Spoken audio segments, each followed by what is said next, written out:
এটা ঠিক বলে। ধন্যবাদ সঞ্চালককে আমাকে আগে সুযোগ করে দেওয়ার জন্য এবং মঞ্চে উপবিষ্ট ব্যক্তিবর্গ, জাতীয় নেতৃবৃন্দ, মির্জা ফখরুল সাহেব সহ যারা আছেন তাদের প্রতি আমি শ্রদ্ধা জানাই। তবে তার আগে আমি আজকের এই অনুষ্ঠানে আসার যে সুযোগ করে দিয়েছেন, ছাত্র জনতার অভ্যুত্থানের ভিতর দিয়ে যারা জীবন দিয়েছেন, ত্যাগ স্বীকার করেছেন, তাদের প্রতি আমি সম্মান জানিয়ে প্রথম কথা শুরু করতে চাচ্ছি এবং একই সাথে স্মরণ করতে চাই এই 15 বছর যারা স্বৈরতান্ত্রিক এখন এক সরকারের বিরুদ্ধে বিভিন্নভাবে লেখনীর মাধ্যমে, সমাবেশের মাধ্যমে, বিভিন্ন প্রতিবাদের মাধ্যমে অবদান রেখেছেন, আমি তাদেরও স্মরণ করতে চাই। কারণ ওই জুলাই অগস্টকে আনতে হলে তার পিছনের 15 বছরের ইতিহাসকেও সাথে মনে রাখতে হবে তাদের অবদানের কথা। এবং আমি মির্জা ফখরুল সাহেবের কথা প্রতিধ্বনি করে আমি 71 মহান স্বাধীনতা যুদ্ধে যারা সংগ্রাম করেছেন তাদের অবদানের কথাও স্বীকার করতে চাই। আপনাদের সকলকে আজকে এখানে সালাম নমস্কার জানিয়ে আমি দুটো কথা বলতে চাই। আজকে যে অনুষ্ঠানের আয়োজন করেছেন ফোরাম ফর বাংলাদেশ স্টাডিজ, আমি তাদের ধন্যবাদ জানাই। কারণ আজকের এই অনুষ্ঠানটি অত্যন্ত একটি সময় উপযোগী উদ্যোগ এবং কেন সেটার ব্যাখ্যা বিভিন্নভাবে করা যেতে পারে। তবে আপনাদের উপস্থিতি, আপনাদের আগ্রহ এবং নেতৃবৃন্দের অংশগ্রহণ বোঝা যায় যে কতখানি আজকের এই আলোচনাটি গুরুত্বপূর্ণ এবং প্রলম্বিত হবে আগামীকাল ধরে। আমি সংগঠকদের অভিনন্দন জানাতে চাই। যে তিনটি বিষয়কে এখানে আনা হয়েছে, ঐক্য, সংস্কার ও নির্বাচন, এই তিনটি শব্দ বা পদ বা সেই অর্থে ধারণা খুবই গুরুত্বপূর্ণ এবং ওনারা এই তিনটি শব্দ নির্বাচনের মাধ্যমে বর্তমানে যে কঠিন সময় আমরা অতিবাহিত করছি তাকে ধারণ করেছে। তো আমি খুব সংক্ষেপে তিনটি বিষয় আপনাদের কাছে বলে চলে যাব, কারণ নেতৃবৃন্দ এখানে আছেন এবং আমি যে কথাগুলো বলবো আপনারা মনে রাখবেন এই কথাগুলো আমার আগে যারা বলেছেন, এর আগে উদ্বোধনী সবাই যারা বলেছেন তাদের কথার বিকল্প হিসেবে বলছি না, আমি তাদের সম্পূরক হিসেবে কথাটা বলছি এবং আমার পেশাগত অবস্থান থেকে কথাটা বলছি। ঐক্য, কি নিয়ে ঐক্য হবে এই ব্যাপারে সাধারণভাবে আমরা আলোচনা করেছি এবং খুব পরিষ্কারভাবে এসেছে আমাদের ইতিহাসের উপলব্ধি থেকে ঐক্য না, বাংলাদেশের ভবিষ্যৎ নিয়ে ঐক্য করতে হবে। এইটি হলো ঐক্যের জায়গা। বাংলাদেশ ভবিষ্যতে কোথায় যাবে, ইতিহাসের বিভিন্ন ধরনের ব্যাখ্যা বিবরণ নিয়ে নিজেদের ভিতরে বিভেদ সৃষ্টি না করে ভবিষ্যতের বাংলাদেশকে নিয়ে, আমাদের স্বপ্নের জায়গাটাকে নিয়ে ঐক্য সৃষ্টি করতে হবে। আমার মনে হয় এই জায়গাটাও খুব ক্রমান্বয়ে পরিষ্কার হচ্ছে। এখন ওই যে ভবিষ্যতের বাংলাদেশ আমরা যে যার আদর্শিক রাজনৈতিক বিভিন্ন অবস্থান থেকে দেখব, তার কি কোনো ন্যূনতম কোনো জায়গা আছে কিনা যেখানে একমত হতে পারবো, যেই মতে আমাকে বলবে গণতন্ত্র থাকবে, স্বেচ্ছাচারিতা থাকবে না, ইত্যাদি ইত্যাদি, নির্যাতন নিপীড়ন থাকবে না, বিকাশের সুযোগ থাকবে। আপনি যদি আমাকে জিজ্ঞেস করেন, আমি খুব সাধারণভাবে একটা জিনিস বুঝি, সেটা হলো সর্বজনীন মানবাধিকার থাকতে হবে, সব মানুষের অধিকার থাকতে হবে।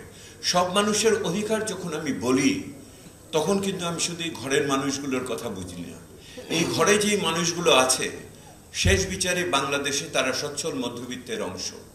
আমি তাদের কথা বলছি যারা পিছিয়ে পড়ে আছে, সেই মানুষগুলোর কথা, যেই মানুষগুলো নদী ভাঙনের ভিতরে আছে, যেই মানুষগুলো আদিবাসী সম্প্রদায় পার্বত্য চট্টগ্রামে আছে, সমতলের আদিবাসীগুলো আছে, দলিত সম্প্রদায় সেখানে আছে, নারী পুরুষের ভিতরে এখনো বিভেদের ভিতরে রয়েছে, ধর্মীয় চিন্তার ভিতরে বিভেদের ভিতরে রয়েছে, তার লিঙ্গ পরিচিতি তাকে বিভেদের ভিতরে ফেলেছে।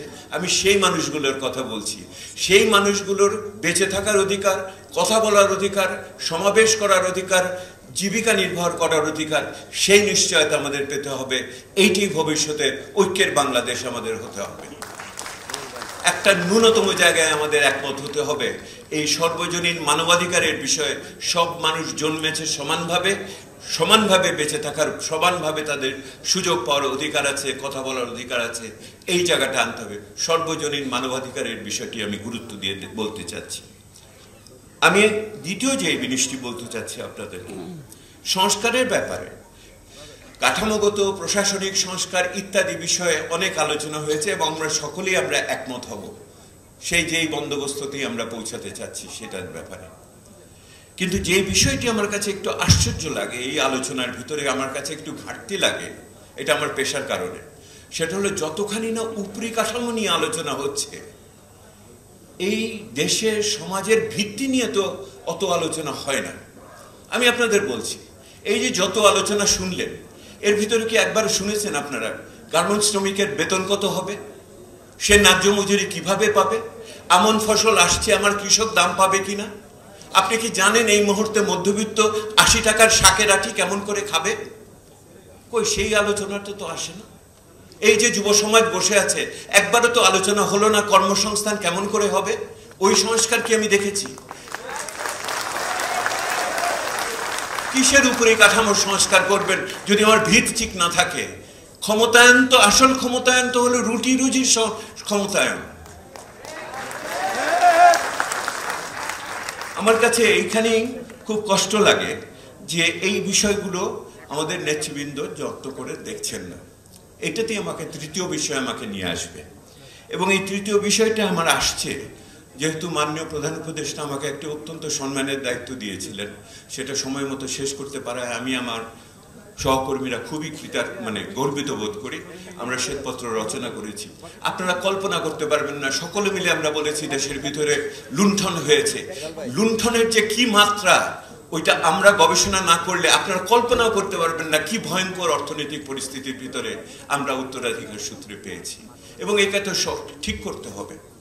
কিন্তু প্রশ্ন হলো আমার তৃতীয় বিষয়, ওই ঠিক করার জন্য যে সময়, সে সময় কি জনগণ আমাদের দিবে কিনা? বলেছেন আপনি রাজনীতিবিদদের কথা যুক্ত করার কথা, আমি একমত হলাম, কিন্তু যেই লোকটি এই মুহূর্তে বাজারে যে চাল কিনতে পারে না, যেই মুহূর্তে এই মুহূর্তে আপনারা সরকারি কর্মচারীদের মহার্ঘ ভাতা আলোচনা করছেন, বাদ বাকি মানুষ কোথা থেকে মহার্ঘ ভাতা পাবে সেই আলোচনা তো শুনি না। একবারও শুনেছেন আপনারা এই কথা কারোর মুখের থেকে? এই মানুষগুলো এই যুব সমাজের ভিতরে, শিক্ষিত যুব সমাজের ভিতরে তারা কিভাবে কোনো যুব ভাতা প্রচলন হবে কিনা সেটা কি শুনলাম? শুনলাম না তো। ধৈর্য ধরবো কিভাবে?